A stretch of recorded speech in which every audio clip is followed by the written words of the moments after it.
역사를 보면 시대마다 크고 작은 일들로 인해 사람들이 고통 속에서 신음했던 것을 우리가 기억하고 있습니다. 그런데 그런 아픔들은 대부분 사람들이 스스로 만든 것들이 많았습니다. 사람들이 다른 사람들을 지배하려고 싸움을 일으켜서 아픔이 발생하는 경우가 있었고, 사람들이 자기의 행복을 위해서 다른 사람들을 무시했기에 문제가 발생하기도 했고, 사람들이 상식에서 벗어난 일을 하여 사회가 어려움을 겪기도 했습니다. 우리가 살아가는 사회 안에 그런 일들이 수도 없이 많습니다. 또 많았습니다. 자, 그런데 성경을 보면 조금 다른 원인으로 인해 나라와 사회가 어려움을 겪는 경우들이 있었음을 우리에게 말씀하고 있습니다. 하나님을 경외하지 않고 하나님께 불순종하다가 심각한 문제에 직면했던 이런 역사들을 성경을 통해 우리에게 가르쳐주고 있습니다. 그래서 하나님의 백성이라고 하는 사람들이 다른 나라의 포로로 잡혀가 괴로움을 당하게 되었다는 것을 예언서를 통해 우리에게 알려줍니다. 그런데 여러분, 사실은 이게 다른 것 같지만 또 같은 면이 있습니다. 왜냐하면 하나님의 뜻대로 산다라고 하는 것은 정의롭게 사는 것이고 바르게 사는 것이고 상식에 맞게 살아간다라는 걸 의미하거든요. 그러나 하나님의 뜻을 저버렸다라고 하는 것은 상식에서 벗어나고 공의와 정의가 사라졌다라고 하는 것을 우리에게 보여줍니다. 그래서 하나님께 순종하지 않고 불순종하며 살아갔다라고 했었을 때 이것은 그들의 삶에 오름이 없었다라는 것을 보여준다, 이렇게 볼 수가 있습니다.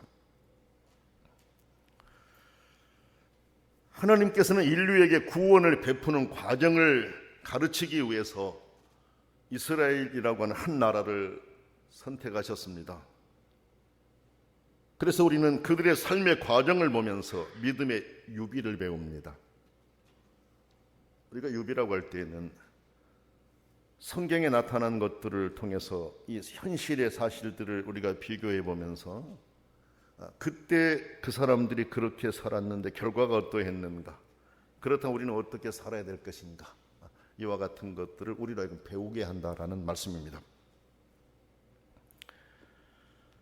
이스라엘이 하나님께서 주신 은혜를 제대로 유지하고 살았을 때 그들의 삶은 어땠고, 그 거부했을 때 그들에게 닥친 것은 무엇이었는가, 이런 것들을 우리로 하여금 배우게 한다라는 말씀입니다. 자, 여러분, 오늘 우리에게 주신 이 말씀이 있을 당시 이스라엘의 사회적인 상황은 전방위적으로 어둠이 짙게 깔린 암울한 현실이었습니다. 바벨론으로 끌려가서 종살이하는 사람들도 있었지만 바벨론으로 끌려가지 않는 사람들이 사마리아인과 접촉하고 그들의 예배에 참석했습니다. 옳지 못한 예배에 참석했습니다. 여러분, 옳지 못한 예배는 옳지 못한 것을 가르치기 때문에 문제가 생긴 겁니다. 옳지 못한 종교는 반사회적인 문제가 발생하기 때문에 세상에 거부한 것입니다. 그런데도 거기에 참여한 사람들이 있고 그것으로 인해서 여러 가지 문제가 발생하는 것을 알 수 있습니다. 우리가 현실적으로도 그렇잖아요. 옳지 못한 곳에 참석했을 때 가정이 깨지고 청년들이 이탈하는 이런 현상들이 있었지 않습니까? 여기도 보면 바벨론으로 끌려가지 않았던 사람들이 사마리아인과 접촉하고 그들의 예배에 참석했다라고 하는 것은 그들의 일탈 행위가 있었다라는 걸 보여줍니다. 당시 종교도 타락했습니다. 성경을 보면 이렇게 말씀하고 있어요. 이스라엘의 파수꾼들은 맹인이요 다 무지하여 벙어리 개들이라. 짓지 못하며 다 꿈꾸는 자들이요 누워있는 자들이요 잠자기를 좋아하는 자들이니 이 개들은 탐욕이 심하여 족한 줄을 알지 못하는 자들이요 그들은 몰지각한 목자들이라. 다 제 길로 돌아가며 사람마다 자기 이익만 추구하며 오라 내가 포도주를 가져오리라. 우리가 독주를 잔뜩 마시자. 내일도 오늘같이 크게 넘치리라 하는도다. 이사야 56장 10절로 12절에 그렇게 말씀하고 있습니다. 종교가 타락했다라는 겁니다. 종교의 지도자들이 이렇게 타락했다라는 겁니다. 부자들은 가난한 자들을 학대했습니다. 이사야 58장 7절에 그 내용이 나옵니다. 예배는 위선적이었습니다. 이사야 58장 5절에 말씀하고 있습니다. 사회가 정상적으로 돌아가지 않았다라는 겁니다. 가장 정상적이어야 될 교회마저 그렇게 가지를 못했다라는 것입니다. 죄악 때문에 하나님과 이스라엘은 갈라졌습니다. 죄악 때문에 하나님과 이스라엘을 갈라놓았다라는 것입니다. 성경은 이렇게 말씀하십니다. 여호와의 손이 짧아 구원하지 못하심도 아니요 귀가 둔하여 듣지 못하심도 아니라 오직 너희 죄악이 너희와 너희 하나님 사이를 갈라놓았고 너희 죄가 그의 얼굴을 가리어서 너희에게 듣지 않으시게 함이니라. 이사야 59장 1절에서 2절에 그렇게 말씀하고 있습니다. 죄가 하나님과 백성을 갈라놓았다라는 것입니다. 그래서 기도에 응답이 없었다라는 것입니다. 여러분 그렇죠. 우리가 죄를 지으면서 하나님께 아무리 기도해보고 하나님 달라고 해보세요. 하나님께서 어떻게 우리에게 채워주시겠습니까? 결국 하나님과 인간 사이가 갈라지게 돼. 그래서 여호와의 손이 짧아 구원하지 못하심도 아니요 귀가 둔하여 듣지 못하심도 아니라 오직 너희 죄악이 너희와 너희 하나님 사이를 갈라놓았다. 그렇죠? 그뿐만이 아닙니다, 여러분. 당시 이스라엘의 죄악은 너무나도 무서웠습니다. 그 내용은 이사야 59장 3절부터 8절 말씀을 읽어보면 여러분들이 알 수 있습니다. 오늘 하나님께서 우리에게 주신 말씀은 바로 그와 같은 상황과 포로 생활을 경험하며 절망하고 있던 이스라엘의 장래 희망을 약속하신 하나님의 말씀입니다. 사회가 그렇게 타락하고 있었습니다. 정상적으로 갈 수가 없었습니다. 사람들이 희망을 가질 수가 없는 그런 상황이었습니다. 절망과 좌절 안에 있는 그들에게 하나님께서는 오늘 이 말씀을 주신 것입니다. 여러 가지가 있지만 세 가지로 말씀을 정리해서 전하겠습니다. 첫째는 시온의 구원을 위해 쉬지 않을 것이다 라는 말씀을 하십니다. 여러분 1절 말씀 보세요. 나는 시온의 의가 빛같이 예루살렘의 구원이 횃불같이 나타나도록 시온을 위하여 잠잠하지 아니하며 예루살렘을 위하여 쉬지 아니할 것인즉 이렇게 말씀하고 있습니다. 여기 1절에 나라고 했는데 나가 누구냐? 나가 누구냐? 이제 이 부분에 대해서는 여러 해석들이 있어요. 나는 하나님이다. 하나님을 말씀하신다. 이렇게 해석하기도 하고 하나님께서 사용하신 이사야 선지자다라고 해석하기도 합니다. 그러나 여러분, 그 안에서 말씀하시는 내용이 뭡니까? 구원입니다. 이 말씀 안에서 우리에게 주시려고 하신 것은 구원입니다. 하나님은 예루살렘의 구원이 완성될 때까지 결코 그들을 포기하지 않는다는 의미로 우리가 볼 수가 있고, 만약에 이사야 선지자로 해석한다면 이사야 선지자는 하나님의 이 구원의 일이 완성될 때까지 기도하기를 쉬지 않겠다, 이렇게 해석할 수가 있습니다. 구원은 하나님이 하시는 일이지만 하나님께 먼저 부름을 받은 사람들은 하나님이 하신 일이 완성되기까지 지속적인 기도를 드려야 함을 우리로 배우게 합니다. 여러분, 하나님이 지금 놀랍고 귀한 일을 세상에 펼쳐가시고 하나님의 자녀들을 선택해 주셨습니다. 하나님께서 행해 가신 그 일에 우리들은 부름받은 자들로서 협력할 수 있어야 함을 배웁니다. 성경 보니까 예루살렘의 의가 빛처럼 예루살렘의 구원이 횃불같이 나타날 것이다, 이렇게 말씀하셨어요. 여러분, 시온과 예루살렘은 같은 의미로 보면 됩니다. 다르게 이렇게 지금 기록이 되어 있지만은 시온과 예루살렘은 같은 의미로 볼 수가 있고, 의는 공의로 우리가 볼 수가 있습니다. 예루살렘의 공의가 빛처럼 예루살렘의 구원이 횃불같이 나타날 것이다. 이 사실을 말씀을 통해 미리 백성들에게 전해준 것입니다. 절망과 좌절 속에 있는 백성들에게 이 약속의 메시지를 주신 것입니다. 하나님께서는 하나님의 일을 행하시면서 하나님을 믿고 하나님께 절대적으로 순종하는 자들을 통해 구원의 일을 이루어 가심을 우리가 알아야 됩니다. 지금 우리가 사는 형편도 여러 면에서 어려움에 직면해 있습니다. 시온에 대한 약속이 오늘 우리를 향한 약속임을 믿으면서 하나님의 구원과 은총이 우리의 환경과 삶에 구체적으로 나타날 수 있도록 함께 기도드릴 수 있어야 됩니다. 하나님의 구원을 이루어감에 있어서 이사야 선지자가 잠잠하지 않고 쉬지 않고 같이 기도하겠다라고 하는 이 메시지를 우리가 들으면서 우리들은 하나님의 자녀로 선택되어서 먼저 신앙을 가진 사람들입니다. 우리가 해야 될 일이 있습니다. 하나님 아버지가 이루시려는 계획들이 분명하게 드러나기까지 쉬지 않고 기도하는 그런 하나님의 사람들이 되어야 됩니다. 책임의식을 갖고 기도할 수 있어야 됩니다. 사회를 위해서 기도하고 성도들을 위해서 서로 기도하고 하나님의 정의가, 하나님의 공의가 실현되기를 위해서, 완성되기를 위해서 잠잠하지 않고 끝까지 기도하는 그런 성도들이 되라고 우리에게 가르쳐주고 계십니다. 사회를 보면서 하나님이 이루어 가실 그 일들을 기대하면서 먼저 믿는 성도들이 얼마나 하나님께 매달려야 하는지를 우리가 보게 됩니다.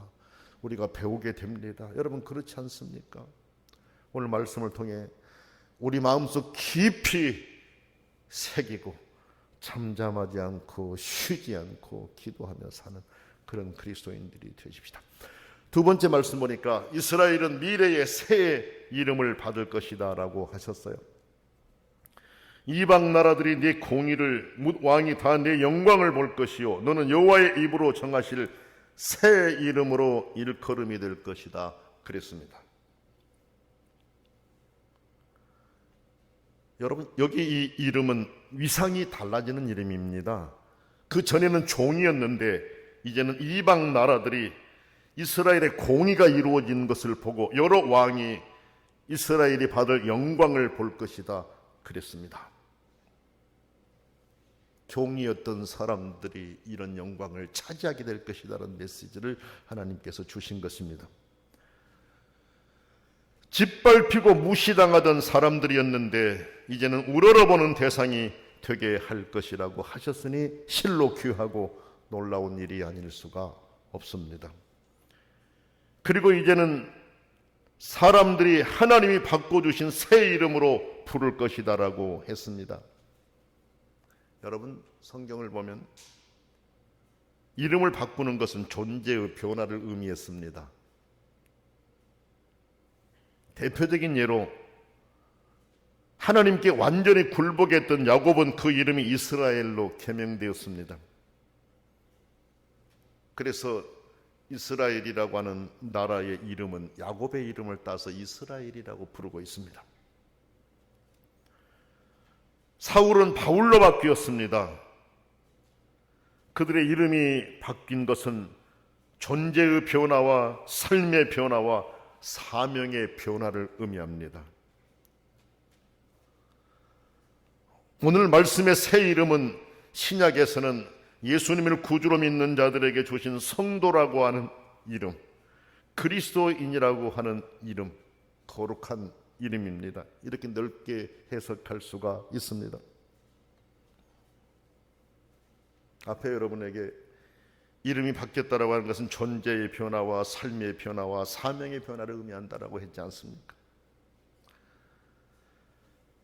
하나님의 자녀가 아니던 사람이 하나님의 자녀가 되었습니다. 하나님의 자녀가 되었다면 이제는 삶이 변화가 된 겁니다. 믿지 않는 사람들이 하던 삶과 다른 삶을 살아가게 되는 것입니다. 이제는 우리에게 새로운 사명이 주어졌고 그 사명을 위해서 우리는 일하게 됩니다. 그래 오늘 우리는 성도라고 하는 이름을 주셨어요. 그리스도인이라고 하는 거룩한 이름을 주셨습니다. 존재가 변화됐습니다. 삶이 바뀌었습니다. 이제 사명을 위해 나가야 되는 하나님의 사람들이 되었습니다. 여러분, 이름이 바뀌었으면서도 아직까지 그 자리에 있고 사명을 위해서 나가지 못한 우리들이라면 심도 있게 내 내면을 다시 한번 돌아보고 확인하면서 하나님이 내게 맡기신 사명이 무엇인가?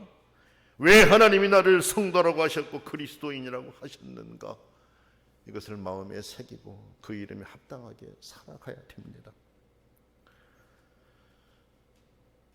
이제 우리는 하나님의 자녀로서의 성도의 품위를 지키면서 그 이름에 적합한 삶을 살아가십시다. 세 번째로는 백성이 올 길을 닦으라 이렇게 말씀하십니다. 10절 말씀을 한번 보세요. 성문으로 나아가라 나아가라 백성이 올 길을 닦으라 큰 길을 수축하고 수축하라 도를 제하라 만민을 위하여 기치를 들라 이렇게 말씀하십니다. 예루살렘 주민들은 아직 돌아오지 못한 사람들이 올 길을 닦기 위해 성문을 통해 밖으로 나가라 이런 명령을 받습니다. 어떤 사람들은 바벨론에서 나오는 길을 닦으라 이렇게 해석한 사람들도 있습니다만 그 해석이라기보다도 아직 돌아오지 못한 사람들이 들어올 수 있도록 그 올 길을 닦기 위해서 성문을 통해 밖으로 나가라는 명령이죠. 여러분, 안으로 들어가라고 하시지 않았습니다.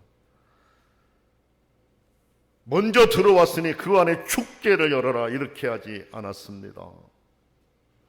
아직 들어오지 못한 사람들이 들어올 수 있도록 성문 밖으로 나가서 길을 닦으라고 말씀하십니다.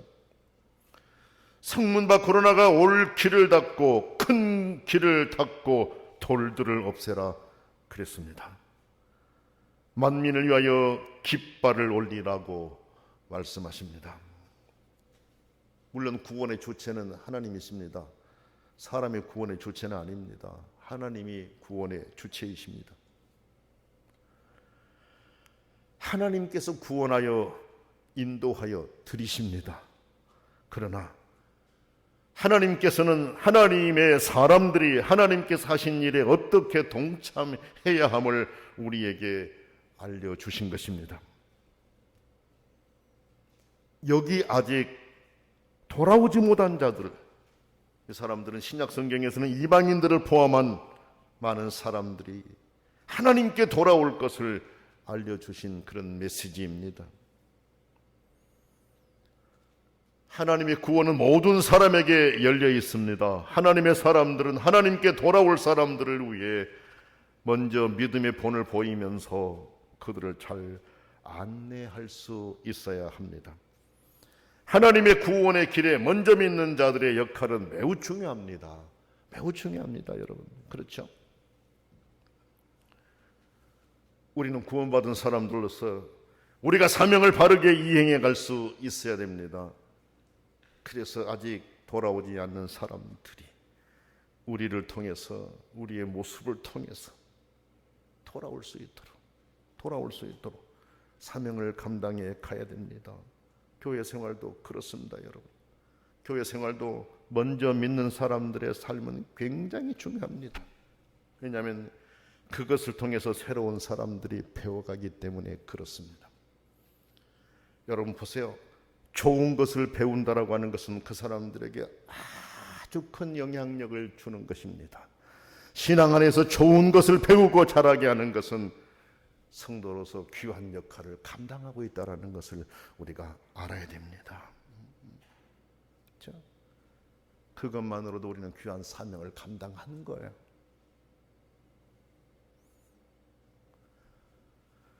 우리가 사는 현실은 여러 가지로 복잡합니다. 젊은이들의 장래가 불투명합니다. 앞으로 어떻게 바뀌어갈지 모르기 때문에 그렇습니다. 여러분 보세요. 이제는 로봇에게도 감정을 이입시키지 않습니까? 로봇을 조금 잘못 건드려도 로봇 학대라고 하지 않습니까? 이제는 이 감정이 지금까지 인간에게만 있었는데 이제는 동물들에게도 아니 뭡니까? AI들에게도 감정이 이입되는 이와 같은 상황으로 나가는 걸 보게. 그렇게 되면 청년들의 일자리는 계속 줄어들 수밖에 없습니다. 국가의 미래도 불확실합니다. 깨어 있어야 할 성도들이 잠들고 있으며 기복신앙에 사로잡힌 신앙들도 있습니다. 사회의 정의는 축소되고 양극화는 확대되어 가고 있습니다. 알게 모르게 부당하게 노동력을 착취하는 계층들이 많습니다. 세계의 형편도 마찬가지입니다. 핵무기와 대량 파괴 무기로 인한 위협이 커져가고 있습니다. 예상치 못한 전염병에 대한 공포가 우리를 두렵게 하고 있습니다. 천재지변으로 인해 지구의 위기가 고조되고 있습니다. 여러분, AI가 사람의 생각을 편향적으로 이끌어가고 있습니다. 여러분 가만히 보세요.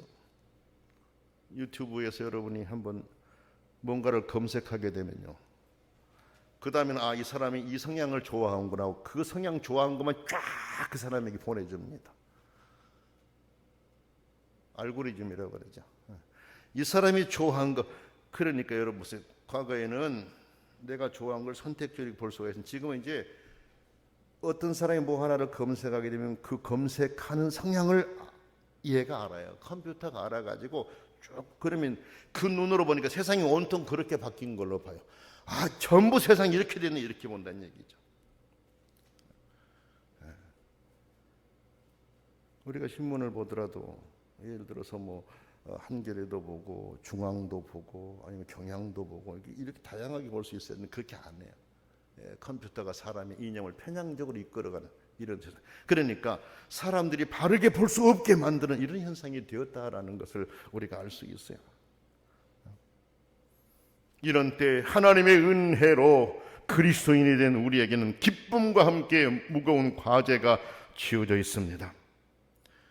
우리는 하나님의 귀하신 뜻이 이루어지기를 위해서 기도해야 됩니다.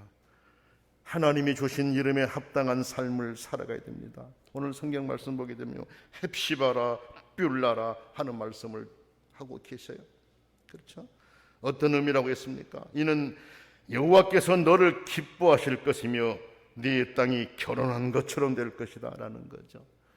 하나님께서 철저하게 지키시고 보호하시고 인도해 가실 것, 하나님과 긴밀한 관계 안에 우리를 두시겠다라는 말씀이 있잖아요.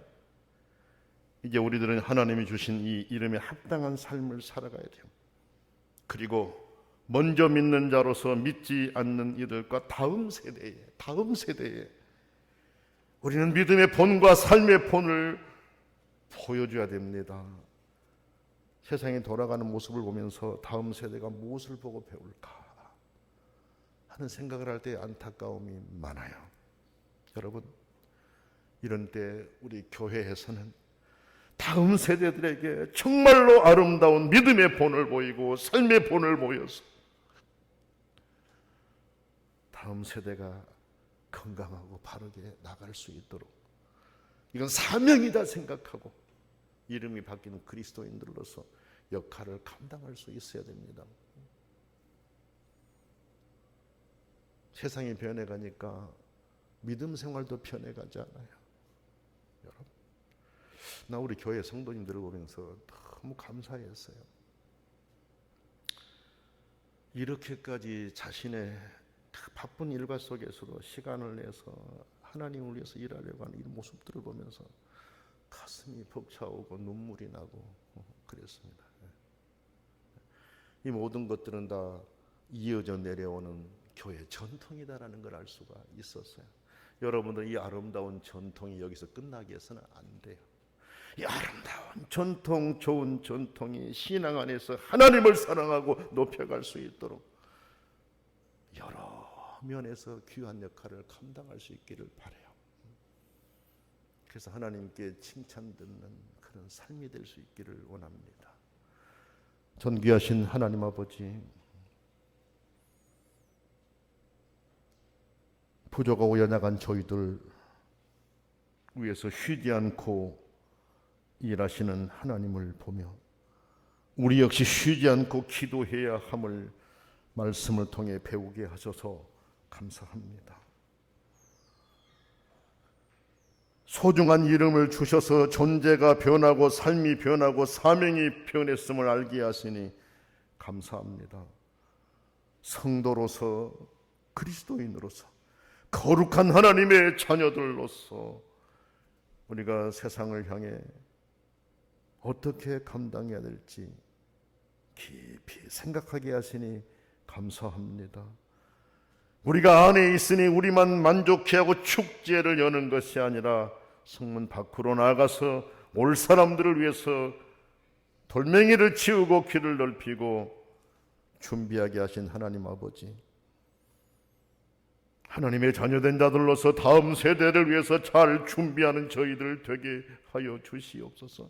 믿음과 삶의 본이 되는 교회 되게 하시고 성도들 되게 해 주시옵소서. 아버지 하나님, 우리가 미친 작은 영향이 성도들의 신앙과 생명에 이어진다라는 것을 우리로 알게 하여 주시옵소서.